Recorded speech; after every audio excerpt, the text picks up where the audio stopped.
प्यारे दोस्तों, आज की इस वीडियो में आपको एक ऐसी बीवी का वाकया सुनाने वाले हैं जो कई दिन तक अपने शौहर की कब्र पर बैठकर रोती रही।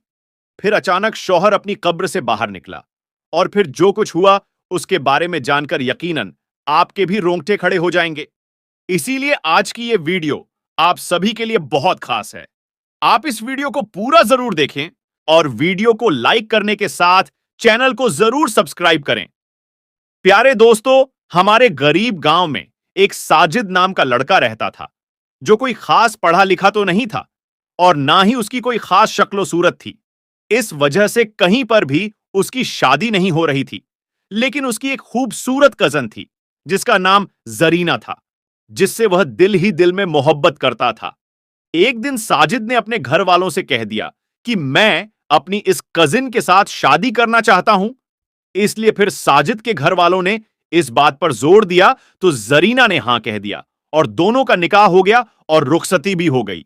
फिर जब जरीना साजिद के घर पहुंच गई और जब उसके साथ रहने लगी, तब उसे यह पता चला कि यह लड़का तो वाकई में एक जाहिल इंसान है। यह देखकर वो सोच में पड़ गई कि इसकी ना ही शक्लो सूरत अच्छी है और ना ही इसमें कोई अक्ल है। मेरी सारी जिंदगी इस जाहिल इंसान के साथ में कैसे गुजरेगी। बस यही बातें सोचकर जरीना ने अपने दिल ही दिल में साजिद को नापसंद करना शुरू कर दिया, लेकिन वह खामोश रही। और प्यारे दोस्तों, शादी के 3-4 दिन के बाद में आमतौर पर दुल्हन अपने मां बाप के घर में चली जाती है। वैसे ही यह लड़की भी अपने घर चली गई, यह सोचकर कि मैं कभी भी इस घर में वापस नहीं आऊंगी। लेकिन उसको अपने मां बाप के साथ में बात करने की हिम्मत नहीं हो रही थी, क्योंकि एक तो इनका करीब का रिश्ता था और दूसरा उसने खुद शादी के लिए हां की थी। तीसरे दिन साजिद अपनी बीवी को लाने ससुराल पहुंच गया और अपनी बीवी को साथ लेकर वो चल पड़ा। अब उन्हें एक गांव से दूसरे गांव में जाना था। रास्ते में बीवी ने शौहर से कहा कि मुझे बहुत जोर की प्यास लगी है, तो करीब ही एक कुआं था। शौहर उस कुएं के पास गया और अपनी गठरी एक तरफ रख दी और फिर डोल के जरिए पानी बाहर निकालने लगा। यह देखकर शैतान ने बीवी के दिल में ऐसी बात डाली थी कि उसने जाकर पीछे से अपने शौहर को धक्का दे दिया और जिससे उसका शौहर कुएं में जाकर गिर गया। बीवी ने अपने दिल में सोचा कि यह तो यहां पर मर जाएगा और मेरा हमेशा हमेशा के लिए इससे पीछा छूट जाएगा। ऐसी बातें सोचती हुई वह वापस अपने मां बाप के घर चली गई और उसने वहां जाकर औरतों वाले नखरे करने शुरू कर दिए। वो रोती हुई अपने घर पहुंची। बाप ने जब अपनी बेटी को रोते हुए देखा तो उसने पूछा कि बेटी, क्या हो गया है? तो इस पर बेटी ने बताया कि मेरा शौहर मुझे एक जगह पर बिठाकर पता नहीं कहां चला गया था। काफी देर इंतजार करने के बाद भी वह वापस नहीं आया। मैं वहां पर अकेली थी, मैं बहुत डर रही थी, इसीलिए मैं घर आ गई। बेटी की ये बातें सुनकर मां बाप को भी बड़ा गुस्सा आया। वह भी कहने लगे, अरे वह तो बड़ा बेवकूफ इंसान है, हमारी बेटी को वह इस तरह से कैसे लावारिस छोड़कर चला गया। तो प्यारे दोस्तों, ये तो हुई इधर की बात। अब उधर की बात सुनिए। जब उसका वह शौहर पानी में गिरा तो उसने अपनी जान बचाने के लिए अपने हाथ पांव मारे, तो उसका एक हाथ उस रस्से पर पड़ गया जिसके साथ में वह डोल बंधा हुआ था। उसने उस रस्से को मजबूती से पकड़ लिया और इस तरह से वह गिरने से बच गया। थोड़ी देर बाद उसने हिम्मत की और वह आहिस्ता आहिस्ता उस रस्से के सहारे ऊपर चढ़ता हुआ कुएं से बाहर निकल गया। बाहर आकर वह सोचने लगा कि आखिर मेरी बीवी मेरे साथ ऐसा कैसे कर सकती है? उसने मेरे साथ ऐसा क्यों किया होगा? मगर कोई बात नहीं, मैं दोबारा उसे लेने जाता हूं, शायद वह बदल जाए। दोस्तों, वीडियो को लाइक करते रहे। बस यही बातें सोचकर वह दोबारा अपने ससुराल चला गया। जैसे ही वह ससुराल के घर में दाखिल हुआ तो लड़की के मां बाप ने उसे बहुत खरी खोटी सुनाई। वह कहने लगे, तू ऐसा बेअक्ल इंसान है कि हमारी बेटी को अकेला छोड़कर वहां से चला गया। तू तो बड़ा ही बेपरवाह इंसान है। हमारी बेटी को अगर कुछ हो जाता तो? इस तरह से उसने जो कुछ कहा उसने खामोशी से सुना। फिर आखिर में सिर्फ इतना ही कहा कि मुझसे बहुत बड़ी गलती हो गई है, अब आगे ऐसा नहीं होगा। आप अपनी लड़की को मेरे साथ में भेज दें। जब लड़की के मां बाप ने देखा कि इस बात पर वह बहुत शर्मिंदा हो रहा है, तो फिर उन्होंने अपनी बेटी से कहा, कोई बात नहीं बेटी, अब तुम इसके साथ में चली जाओ, अब ये ऐसा नहीं करेगा।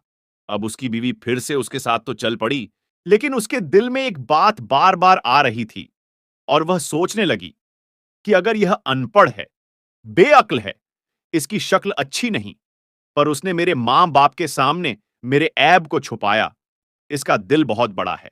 अगर आज ये मेरे मां बाप के सामने मेरी हरकतें खोल देता, तो मैं अपने मां बाप को मुंह दिखाने के काबिल नहीं रहती।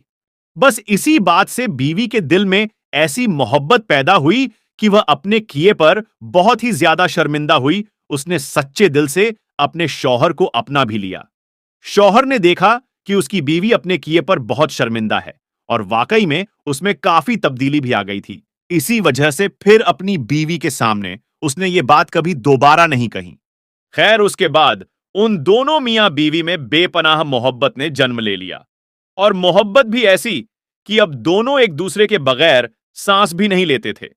फिर ऐसे करते करते कब 5 साल का वक्त गुजर गया, दोनों को एहसास तक ना हुआ। बस अब दोनों की जिंदगी में अगर किसी बात की कमी थी तो वह थी औलाद की कमी। दोनों को नेक औलाद की ख्वाहिश थी, मगर हर मुमकिन कोशिश के बाद अल्लाह ने उनको औलाद से नहीं नवाजा। फिर एक दिन अल्लाह ने उनकी ये दुआ भी सुन ली। दोनों मियां बीवी के लिए वह बेहद ही खुशी का दिन था।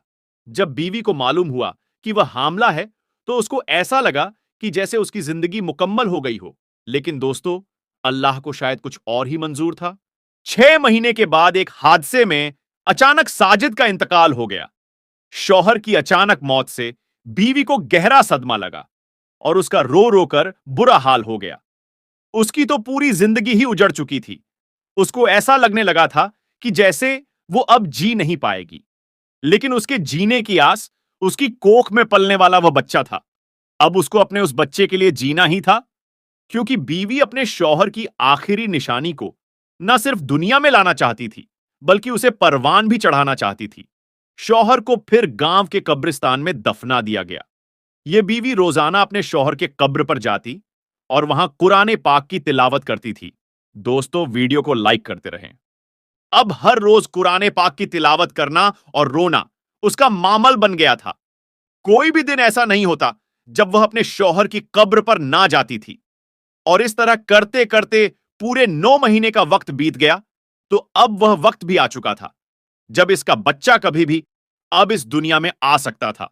एक दिन ऐसा हुआ कि बीवी अपने शौहर की कब्र पर बैठी रो रही थी, तो तभी अचानक से उसे शदीद दर्द होना शुरू हो गया। दर्द इस कदर तेज होने लगा कि वह वहीं पर अपने शौहर की कब्र के पास में गिर गई और मदद के लिए पुकारने लगी। मगर कब्रिस्तान में दूर दूर तक कोई भी दिखाई नहीं दे रहा था जो उसकी मदद के लिए वहां आता। दर्द से उसे ऐसा लग रहा था कि जैसे उसका आखिरी वक्त आ चुका है। उसने अल्लाह से मदद के लिए दुआ की कि या अल्लाह, मैं अपने शौहर के आखिरी निशानी को इस दुनिया में लाना चाहती हूं। या अल्लाह, तू ही मदद करने वाला है। या अल्लाह, मेरी मदद फरमा। दर्द से तड़पते हुए बीवी को काफी वक्त बीत गया था, मगर वहां पर कोई भी उसकी मदद के लिए नहीं आया था। अब तो दर्द की वजह से उसकी आंखें भी बंद होने लगी थीं। उस पर मौत किसी कैफियत तारी होने लगी थी कि इतने में अचानक से किसी ने पीछे से आकर उसका हाथ थाम लिया। उसने अपनी रोती हुई आंखों से देखा तो उसके होश उड़ गए। उसने देखा कि उसका हाथ थामने वाला कोई और नहीं, बल्कि उसका शौहर साजिद ही था, जिसे देखकर वह रोने लगी और कहने लगी, साजिद, आप मुझे माफ कर दें। मैं आपकी आखिरी निशानी दुनिया में लाने से पहले ही शायद दुनिया छोड़कर जा रही हूं। शौहर ने प्यार से अपनी बीवी के माथे को सहलाया और फिर उसको उठाकर वहां से चल पड़ा। फिर जब बीवी को होश आया तो उसने देखा कि वह एक सुनसान जगह पर थी और उसे एक बच्चे के रोने की आवाज सुनाई दे रही थी। वह कुछ भी समझ नहीं पा रही थी। फिर उसने अपने शौहर को जोर जोर से पुकारा, तो फिर एक औरत उसके पास आई और कहने लगी, मुबारक हो, अल्लाह ने आपको बेटे से नवाजा है। जरीना ने फौरन पूछा कि मैं कहां पर हूं, तो उस औरत ने बताया कि तुम बहुत बुरी हालत में थी। तुम्हें मेरे पास एक शख्स छोड़कर गया था। मैं इस गांव में दाई का काम करती हूं। अच्छा हुआ कि ठीक वक्त पर तुम यहां आ गई, वरना तुम्हारी और तुम्हारे इस बच्चे की जान भी जा सकती थी।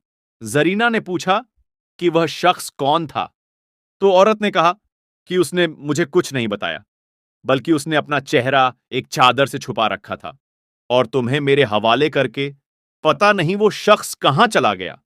प्यारे दोस्तों, वो अजनबी शख्स कौन था, उसका शौहर था या फिर कोई और था? जरीना आज तक इस बात को नहीं समझ पाई। लेकिन वह जो भी था, वह अल्लाह की तरफ से गैबी मदद थी। उसने अपने बेटे को देखा और फिर सीने से लगाकर फूट फूट कर रोने लगी और अल्लाह का शुक्र अदा करने लगी। और आज सालों बीत गए, लेकिन जरीना ने अपने शौहर की कब्र पर जाना आज तक नहीं छोड़ा। जरीना आज तक अपने शौहर को नहीं भूल पाई। वह खुश है कि उसके शौहर की आखिरी निशानी यानी कि उसका बेटा उसके साथ में है। तो दोस्तों, आपकी इस वीडियो के बारे में क्या राय है, कमेंट करके अपनी राय का इजहार जरूर कीजिएगा। तो दोस्तों, मिलेंगे आपसे किसी एक ऐसी ही कीमती वीडियो के साथ। तब तक के लिए अल्लाह हाफिज।